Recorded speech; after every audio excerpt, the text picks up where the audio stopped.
Alguém tem dúvida, gente? Porque isso, assim, são coisas que eu estou trazendo e que realmente a gente precisa estudar.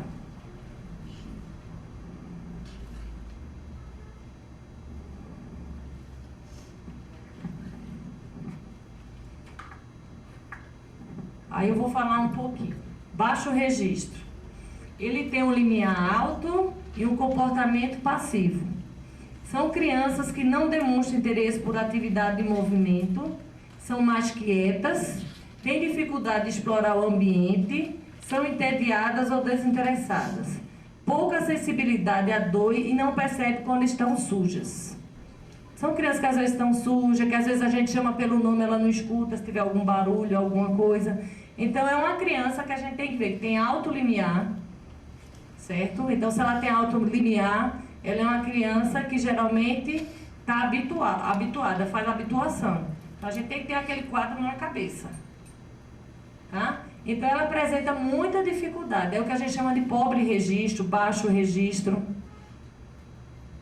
Busca a sensação, ela também tem um alto limiar e um comportamento ativo. Se ela tem ativo, ela faz o que a gente chama de habituação. Já de cá é passiva, é o que vive na sensibilização, que diga. Necessita aumentar as experiências sensoriais para manter o foco de atenção. São desorganizadas do ponto de vista motor e impulsivas. Procuram mais movimento. Vocês já viram que a criança com transtorno invasivo de desenvolvimento, a maioria tem busca sensorial? Ela já entra... Oi? Mistura um pouco o baixo registro, porque ela pode ser super agitada, mas também ter baixa sensibilidade à dor, dificuldade de explorar outras coisas. Isso não pode se misturar? Não, não se mistura. Não se mistura porque você vê, ela é autolimiar no comportamento passivo. Vamos dizer, é uma criança muito preto e branco, que às vezes repete muita atividade. Ela só faz atividade às vezes que ela sabe, ela não muda a atividade. Enquanto a de busca sensorial, ela sempre está procurando estímulo, sempre está procurando estímulo. Ela é muito uma criança hiperativa. Ela entra na sua sala, ela abre um jogo, ela deixa o jogo, ela pega outro jogo, ela abre, porque ela está sempre autolimiar e comportamento ativo. Ela está sempre procurando estímulo. Essa daqui não.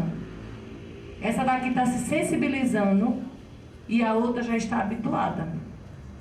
Porque a habituação dela é essa, é pegar estímulo, pegar estímulo, pegar estímulo. E a gente encontra, às vezes, muita criança de transtorno invasivo com busca sensorial. É aquela criança que anda, pega um objeto, às vezes fica com o objeto na mão, mas ela continua investigando o ambiente, continua. Só que você não vê ela parar para fazer nenhuma atividade.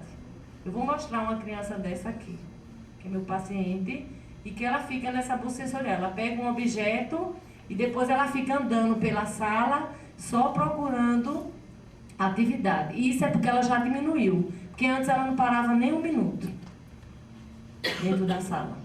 Ela sentava, ela ia para o vestibular, e ela gosta muito de vestibular, aí ela fica se mexendo para um lado, para o outro, para um lado, para o outro. Hoje ele já vai, a gente já faz menor, mas a gente já traz ele para sentar.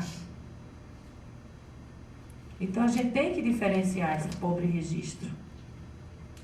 Até porque ele é muito parecido com o evita sensação. Esse pobre registro, ele ainda procura uma atividade. O evita sensação, se possível, ele não procura atividade nenhuma. Ele é aquele que mantém a regra. Por exemplo, se ele sabe esse jogo, ele só faz esse jogo e ele não vai mudar não, porque ele não quer se frustrar. Ele é muito rígido, inclusive em alimentação. Só quer comer aquilo que ele conhece, não come outra coisa diferente. Então, esse aqui, pobre registro, baixo registro, ele é parecido com a evita sensação. Esse aqui. Só que esse aqui se sensibiliza, entendeu? E ele também, e o pobre registro se sensibiliza e o evita sensação. Então são duas coisas que a gente tem que ver, assim, quem se sensibiliza, porque tem baixo limiar. Quem tem alto limiar, se habitua. Ou seja, ele faz sempre as mesmas atividades. Só que eu posso fazer rapidamente e o outro fazer mais calmamente. Então esse aqui é muito parecido com a evita sensação. Quer ver? Dá uma olhada aqui. Deixa eu voltar. Eita, passei.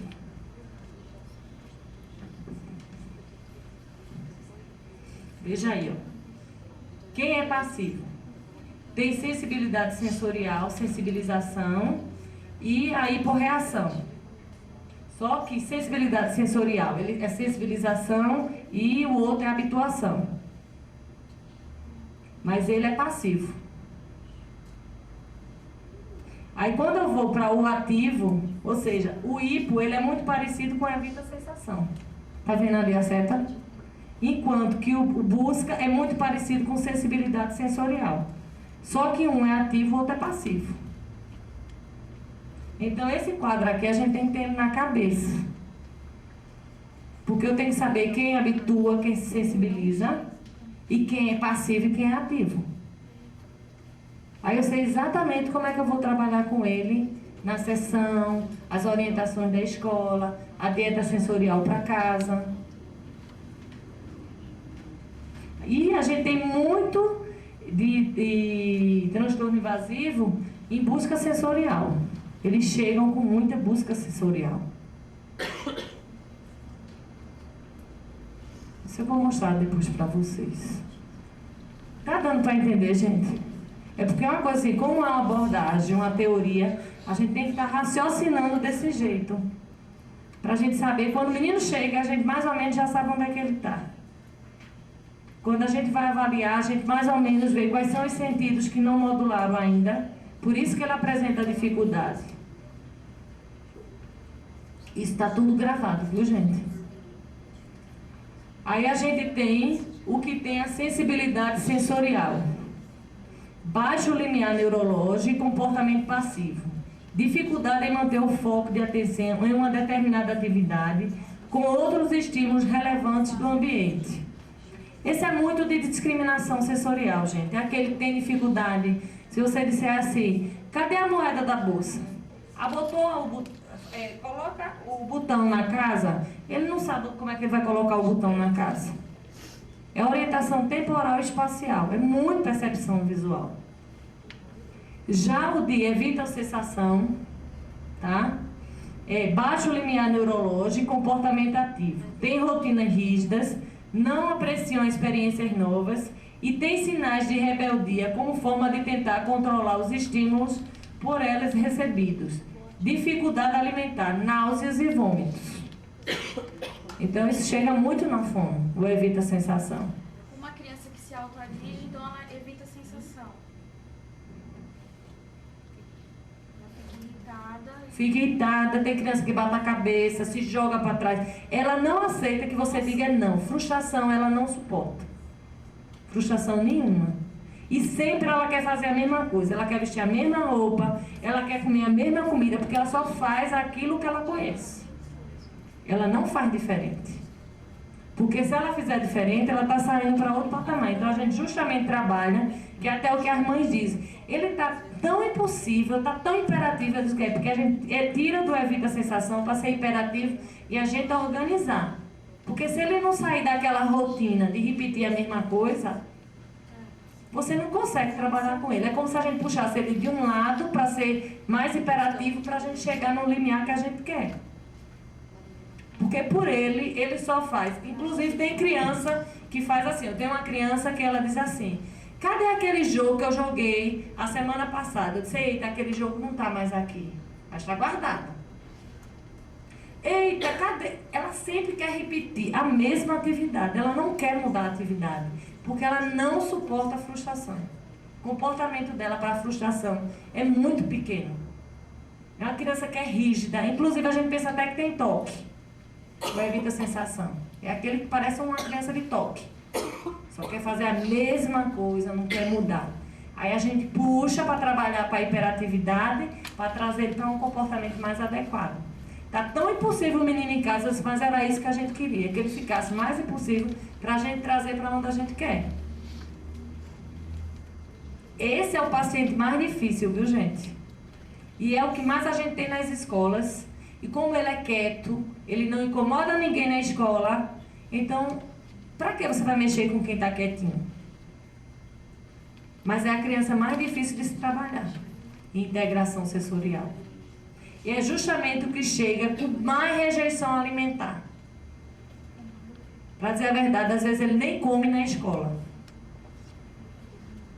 Eu tenho uma criança que a única coisa que ela hoje come, e pouquinho, é a maçã.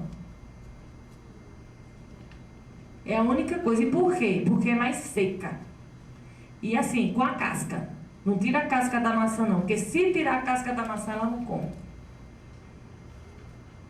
Mas é uma criança que hoje a gente usa às vezes maisena, joga biscoito, aí come eu e ele o biscoito da maisena, a gente joga coisa dentro, ele gosta de coisa de chocolate e a gente vai mudando em chocolate.